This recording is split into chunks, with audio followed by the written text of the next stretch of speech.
Saudaraku yang dikasihi Tuhan Yesus Kristus, Shalom, puji Tuhan. Hari ini kita diberikan kesempatan kembali oleh Tuhan untuk menikmati hari pemberian Tuhan. Tuhan menyapa kita dalam program resiran pada saat ini yang terambil dari Markus keempat ayat yang ke-40 demikian. Mengapa kamu begitu takut? Mengapa kamu tidak percaya?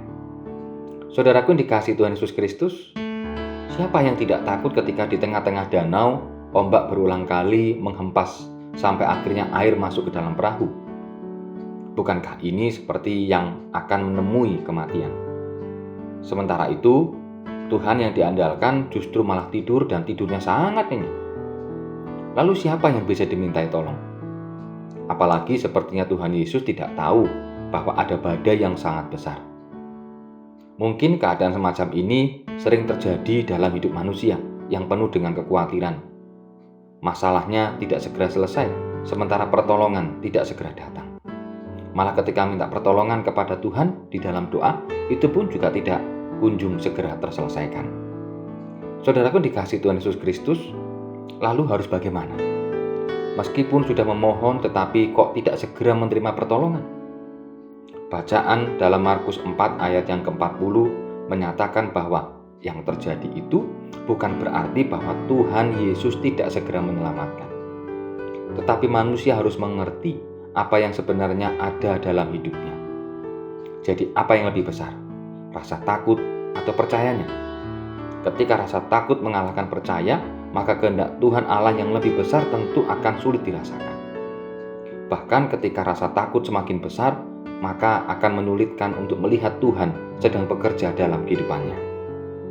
Sebenarnya Tuhan yang tidur itu bisa menjadi pengajaran yang baik. Dia tidak kehilangan kenyamanannya untuk beristirahat. Dia sudah mempercayai manusia, apalagi baru saja mendapat pengajaran tentang kerajaan Allah. Dengan demikian, menjadi baik jika manusia ingin kuat percayanya, maka harus dimulai dengan hati yang tenang, sehingga bisa melihat apa yang dikehendaki Tuhan dalam hidupnya walaupun dalam badai sekalipun. Tenanglah hati kita. Karena apa? Karena Tuhan sebenarnya beserta kita. Bisa jadi saat ini, di masa-masa pandemi yang bagaikan badai menghantam kehidupan kita, kesulitan, penderitaan, pergumulan apapun bisa terjadi di tengah-tengah kehidupan kita, bahkan di tengah-tengah persekutuan kita.